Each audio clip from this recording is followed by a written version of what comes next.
আসসালামু আলাইকুম। আজ আমি আপনাদের সাথে শেয়ার করছি একটি বেবি লেয়ার ফ্রক। এই ফ্রকগুলো কাটিং করতে কতটুকু কাপড় লেগেছে এবং কত বয়সী বাচ্চাদের জন্য তৈরি করছি, পুরো ভিডিওটা আপনি যদি ধৈর্য সহকারে দেখে থাকেন তাহলে ইজিলি এই ড্রেস কাটিং এবং সেলাই এবং কত বয়সী বাচ্চাদের জন্য তৈরি করেছি আপনারা শেষ পর্যন্ত দেখলে আশা করছি পুরো জামাটা কাটিং এবং সেলাই জানতে পারবেন। তো কথা না বাড়িয়ে আমরা কাটিং পর্বে চলে যাব। তো ড্রেসটি কাটিং করার জন্য আমরা এখানে দুই ধরনের কাপড় নিয়েছি। একটি নিয়েছি লিলেন কাপড়, আরেকটি নিয়েছি 2.5 হাত বহরের কাপড়। আমি যেহেতু এখানে 2.5 বছর বা 3.5 বছরের বাচ্চার জন্য তৈরি করছি, আপনারা অবশ্যই এখানে 2 হাত বহরের কাপড় নেবেন। আমি এখানে ব্যবহার করছি 2.5 হাত বহরের কাপড়। তো এখানে কালো ভিতরে আমি প্রিন্টেড কাপড় নিয়েছি। তো কাপড়টাকে প্রথমে ত্রিকোণা শেপের দিয়ে নিয়েছি। আপনাদের দিকে আছে খোলা সাইড এবং আমার দিকে আছে বন্ধ সাইড। এই কাপড়টার ভাঁজে আমি উপরে লিলেন কাপড়টাও রাখবো। লিলেন কাপড় এখানে আমাদের আছে আধা গজ পরিমাণ। প্রিন্টেড কাপড় লাগবে আমাদের 1.5 গজ পরিমাণ এবং আধা গজ কাপড় লাগবে লিলেন কাপড়। লিলেন কাপড় ততটুকুই প্রয়োজন, আমাদের নিচের ঘেরটা যতটুকু দেওয়ার প্রয়োজন অতটুকুই আমাদের কিন্তু এখানে লাগছে। আর এক্সট্রা কাপড়টা আমাদের কিন্তু এভাবেই রয়ে যাবে। আর মাজার যে ঘেরের অংশটা উপর থেকে কাটা হবে কাপড়টা, সেটা দিয়ে আমরা বডির যে ডিজাইনটা সেটা করব। তো জামার যে লেন্থ হবে সেটা হবে 22 ইঞ্চি, মানে ঘেরের অংশটা আমরা 22 ইঞ্চি ধরছি। আর যেহেতু মাজা থেকে আমরা এক্সট্রা কাপড় কাটিং করব, তো সেই জন্য কিন্তু এভাবে কোণার থেকে ধরে আমরা এখানে 22 ইঞ্চিতে এভাবে মার্কিং করে দিচ্ছি।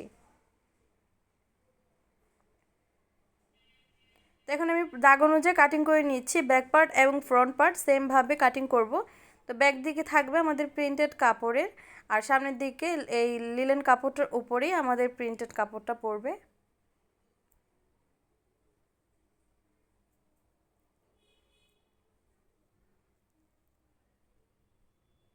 তো বাড়তি যে কাপড়টা আছে সেটা আমরা কাটিং করব। তো কাটিং করে তারপর কিন্তু আমরা এখানে এক্সট্রা কাপড় নিয়েছি। তো এটার লং আমরা নিয়েছি। তো এটা আমরা সাইডে রেখে এখন আপনাদেরকে বডি মেজারমেন্টটা দেখিয়ে দিব কত ইঞ্চি নিয়েছি। এখানে প্রথমে 4 পিস কাপড় নিয়েছি, মানে 4টা ভাঁজ করে নিয়েছি। আর বডির যে লং সেটা নিচ্ছি আমরা 9 ইঞ্চি। কাঁধের অংশ এবং গলার যে অংশটা সেটা নিচ্ছি আমরা 2 ইঞ্চি, কাঁধের অংশ নিচ্ছি 3 ইঞ্চি, মোট 5 ইঞ্চি। গলার যে লং সেটা নিচ্ছি আমরা এখানে 3.5 ইঞ্চি, হাতার আরমোল নিচ্ছি আমরা 5 ইঞ্চি, বডি মেজারমেন্ট নিচ্ছি 6 ইঞ্চি, পেটের দিকে নিব 5.5 ইঞ্চি, 1 ইঞ্চি নিব এটা আমরা এক্সট্রা, যেটা আমাদের সেলাইয়ের মার্জিন হিসেবে বাড়তি অংশ হিসেবে থাকবে। এখন প্রত্যেকটা দাগ অনুযায়ী আমি কাটিং করে নিচ্ছি। আর নিচ থেকে আমরা একটু অবশ্যই উপরের দিকে তুলে দিব, তাই সেই ক্ষেত্রে আমাদের সাইড থেকে কোনো এক্সট্রা কোনা বের হয়ে থাকবে না। এখন আরমোল সাইড থেকে আমি গলার যে আরমোল, তো সেটা কাটিং করে নিচ্ছি বা পট্টি কাটিং করে নিচ্ছি আমরা। তো বডি টপ পার্ট আমাদের কাটিং করে হয়ে গিয়েছে। এখন আমরা বডি মেজারমেন্ট অনুযায়ী এখানে প্রথমে ঘের দিয়ে নিব সেলাইয়ের অংশটা বাদ রেখে। উপর থেকে ধরে আমরা 8 ইঞ্চিতে ঘুরিয়ে ঘুরিয়ে মার্জিন করে দিচ্ছি।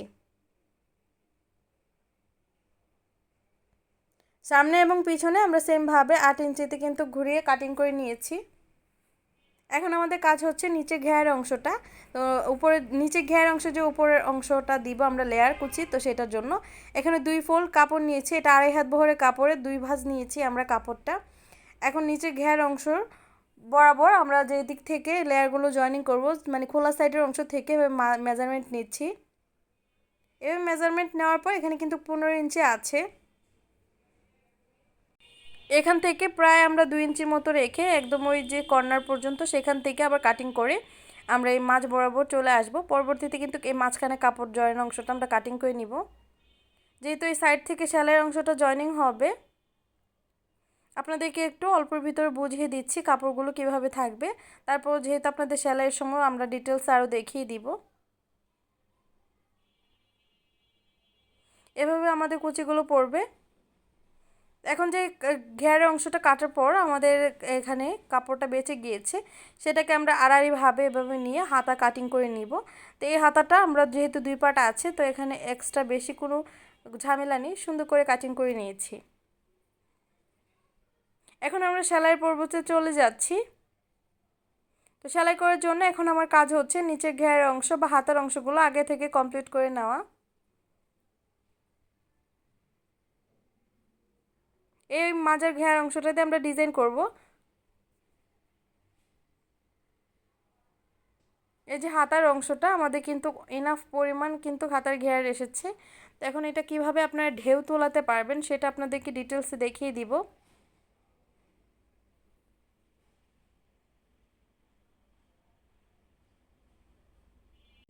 উপরের টপ পার্টটার জন্য আমরা এখানে যে মাজার সাইডের ঘেরের অংশ বাড়তি কাপড়টা বেঁচে গিয়েছিল, তো মাজার ঘেরটা কাটার পরে এক্সট্রা কাপড়টা ছিল, তো এক্সট্রা কাপড়টা আমরা কীভাবে এখন সেলাই করে বডিটা ডিজাইন করছি সেটা আপনাদেরকে দেখিয়ে দিব। তো এটা সেলাই করার আগে আমরা প্রথমে এক কালার কাপড়টা এটা এক সাইড থেকে একটু ভাঁজ দিয়ে কিন্তু সেলাইটা করে নিব। আর আমি যেহেতু কালো সুতা দিয়ে সেলাই করছি, আপনারা যে কালারের উপর থেকে লেস ব্যবহার করবেন সেই কালারের সুতা দিয়ে সেলাইটা করে নিতে পারেন। তখন চিকন করে একটি ভাঁজ দিয়ে কিন্তু আমরা ভিতরের দিকে কাপড়টা এন্ড করে দিলাম। এখন আমরা জামার বডির অংশের সাথে আমরা অ্যাটাচ করে নিব।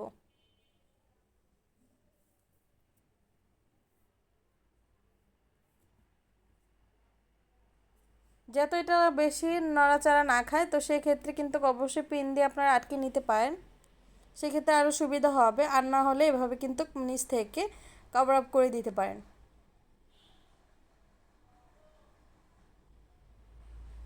এভাবে সেলাই দেওয়ার পর আমরা এটার উপর থেকে ভালোভাবে লেসটা বসিয়ে সেট করে দিব। এক্সট্রা কাপড়টা আমরা কেটে ফেলে দিয়েছি। এখন আমরা বড় সেলাই দিয়ে কিন্তু এটা আটকে নিচ্ছি।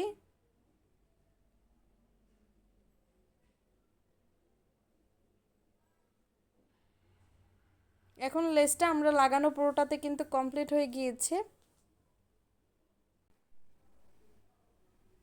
লেসটা লাগানোর পর এখন আমাদের কাজ হচ্ছে গলার পট্টিটা আমরা সেলাই করে নিয়েছি সাইডটা আগে থেকে। পট্টিটা চারো সাইড থেকে আমরা সেলাই করে নিব। যদি বড় হয়ে যায় সেক্ষেত্রে কিন্তু পট্টিটাতে এই ছোটো করে প্লেটস বা কুচি দিয়ে নিতে পারেন, সেক্ষেত্রে পরবর্তীতে উল্টে সেলাই করতে আমাদের খুব ইজি হবে। তারপর সেলাই করার পর ছোট ছোট করে কাট দিয়ে দিচ্ছি, এক্ষেত্রে আমাদের উল্টে সেলাই দিতে খুব ইজি হবে। উল্টানোর পর আমরা উপর থেকে একটি চাপ সেলাই দিয়ে দিচ্ছি। এই চাপ সেলাইটা দেওয়ার ক্ষেত্রে অবশ্যই খেয়াল রাখবেন যাতে আমাদের যে ভাঁজ দিকে গলার পট্টিটা বের হয়ে না যায়, উল্টো পাশেই যাতে সিকিউরভাবে থাকে। গলার পট্টি সেমভাবে আমি দুইটি গলার অংশই কভার আপ করে নিয়েছি। এখন আমরা কাঁধের অংশগুলোকে জয়েনিং করে নিব। তো কাঁধের অংশগুলোকে আমি এভাবে কিন্তু দুইবার সেলাই দিয়ে নিচ্ছি। সেমভাবে দুইটি কাঁধের অংশ আমি সেলাই করে নিচ্ছি। এখন আমরা হাতার অংশগুলোকে সেলাই করব। তো এক সাইডে আমরা চিকন করে একবার সেলাই দিব।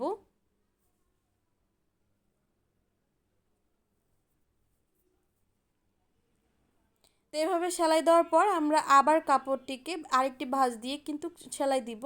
যত চিকন করে এটা সেলাই দিতে পারবেন, আপনারা চাইলে ওভারলক মেশিন দিয়েও কিন্তু এগুলোকে লক করে দিতে পারেন। তো যেহেতু আমাদের হাতাটা সেলাই করা হয়ে গিয়েছে, তো সেমভাবে আমি দুইটা হাতেই কমপ্লিট করে নিয়েছি। এখন আমরা কাঁধের অংশের সাথে বা আর্মহোল সাইডে সেটা জয়েনিং করে নিব। যাদের এভাবে কিন্তু হাতার আর্মহোলতে কুচি দিতে সমস্যা হয়, তারা কাঁধের অংশ যে জয়েনিং অংশটা সেখান থেকে মাঝ বরাবর কিন্তু দুই সাইডে হাতাটা মেজারমেন্ট করে সেলাইটা ওখান থেকে শুরু করলে কিন্তু ইজিলি বুঝতে পারবেন কোন সাইডে কতটুকু কুচি পড়বে, এবং সেলাইয়ের দিকগুলো সেম মেজারমেন্টেই থাকবে। আমি এখানে মাঝখানে ঠিক যে কাটিং অংশটা সেটাকে মাঝখানের দিকে হাতের সাহায্যে এক হাতে আটকে রেখে তারপর কিন্তু এই প্লেটস বা কুচিগুলো দিয়ে কভার আপ করে দিচ্ছি। তো এভাবে কুচি দিলে কিন্তু খুব সুন্দরভাবে আর সহজভাবে আপনার কাঁধের অংশতে হাতার যেই ফ্লোরাল হাতাগুলো সেভাবে উঁচু হয়ে থাকবে, আর বাচ্চাদের পরলে এবং হাঁটলে দেখলে খুব সুন্দর লাগবে। তো সেমভাবে কিন্তু আমি দুইটা হাতার অংশই সেলাই করব। তো সেলাই করার আগে আমরা এটার উপর থেকে একটি চাপ সেলাই দিব। আর অবশ্যই খেয়াল রাখবেন যাতে কুচির অংশের দিকে কোনো সেলাই না পড়ে। অবশ্যই খেয়াল রাখবেন পিছন দিকে যে উল্টো সেলাইয়ের অংশটা সেটার উপরে যেতে পড়ে। সেমভাবে দুইটি কাঁধের হাতার অংশ এবং কাঁধের অংশ জয়েনিং করার পর এখন আমরা নিচে ঘের অংশতে একটি করে সেলাই দিয়ে নিচ্ছি।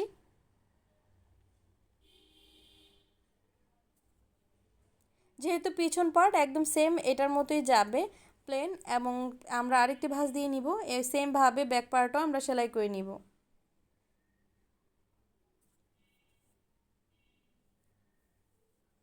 তো নিচের ঘেরের অংশটি আমাদের সেলাই করে কিন্তু প্রায় কমপ্লিট হয়ে গিয়েছে। এখন আমাদের কাজ হচ্ছে আমাদের যে দুইটি লেয়ার আছে, তো লেয়ারগুলো কিন্তু খুব চিকন করে সেলাইটা দিয়ে নিচ্ছি। দুইটা লেয়ার সেমভাবে কিন্তু আমি কভার আপ করে নিব।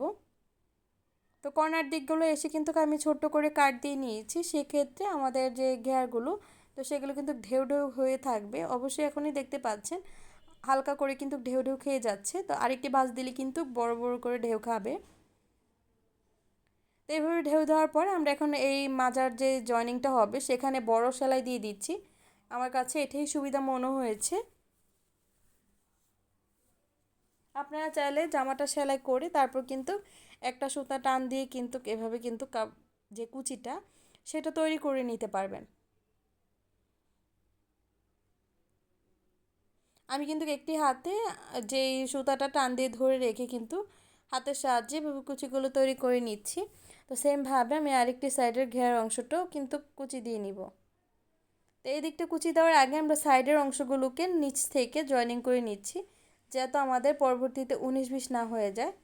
সাদা হোয়াইট কালার কাপড়টা কেটে ফেলে দিচ্ছি। মাঝখানে একটি ছোট্ট করে কাট দিয়েছি, সেক্ষেত্রে কিন্তু আমাদের যে লাস্ট পর্যায়ে এসে দুটোটা একসাথে যাতে না হয়ে যায়, একদম কাছাকাছি থাকে। এখানে এসে ডাবল সেলাই দিয়ে আমরা সেমভাবে আরেকটি সাইডেরও জয়েনিং করে নিচ্ছি। আপনাদের যাতে বুঝতে কোনো অসুবিধা না হয় এই জন্য আজকের ভিডিওটা একটু লেন্থ হয়ে গিয়েছে, কিন্তু আপনাদের বুঝতে খুব সুবিধা হবে, আমি একদম ডিটেলসে বোঝানোর চেষ্টা করেছি। তো সাইডের অংশটা আবার এই সাইড থেকে আটকে দিচ্ছি। হোয়াইট কালার কাপড়টা চেষ্টা করবেন কাটিং করে ফেলে দেওয়ার জন্য।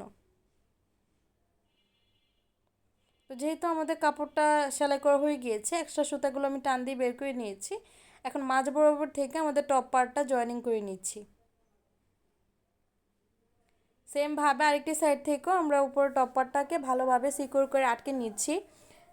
ব্যাক পার্টটাও কিন্তু আমরা সেমভাবে নিচের ঘেরের সাথে জয়েনিং করে নিব। উপর থেকে একটি চাপ সেলাই দিয়ে দিচ্ছি। সেক্ষেত্রে আমাদের কিন্তু পরবর্তীতে এই ঘেরের অংশটা নিচের দিকে কিন্তু ঝুলে থাকবে কুচির অংশগুলো। এভাবে সেলাই করার পর এখন আমরা আর্মহোল সাইডগুলোকে জয়েনিং করব। তো ভাঁজ দিক ভিতর দিকে রেখে আমরা উল্টো পাশে কিন্তু এভাবে সেলাইটা দিয়ে আটকে দিচ্ছি।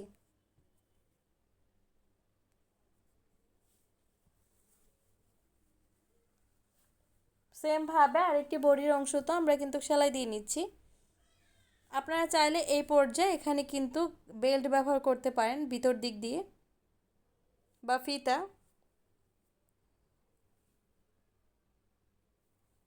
তো সেমভাবে কিন্তু আমাদের যে ঘেরা অংশগুলো সেগুলো জয়েনিং করা হয়ে গিয়েছে। আমি এক্সট্রা সাদা হোয়াইট কাপড়গুলো কেটে ফেলে দিচ্ছি। এখন আপনাদের সাথে পুরো জামার ফাইনাল লুকটা শেয়ার করব। এই হচ্ছে জামাটার লুক। আশা করছি আপনাদের কাছে এই জামার ডিজাইনটি ভালো লেগেছে। ভালো লেগে থাকলে অবশ্যই ভিডিওটিতে like, comment, share and subscribe করে দিবেন। আর কোন ধরনের ভিডিও দেখতে চান সেটাও আমাকে জানিয়ে দিবেন, আমি চেষ্টা করব আপনাদের পছন্দ অনুযায়ী ভিডিও দেওয়ার জন্য। আজকের মতো এখানে বিদায় নিব। আল্লাহ হাফেজ, আসসালামু আলাইকুম।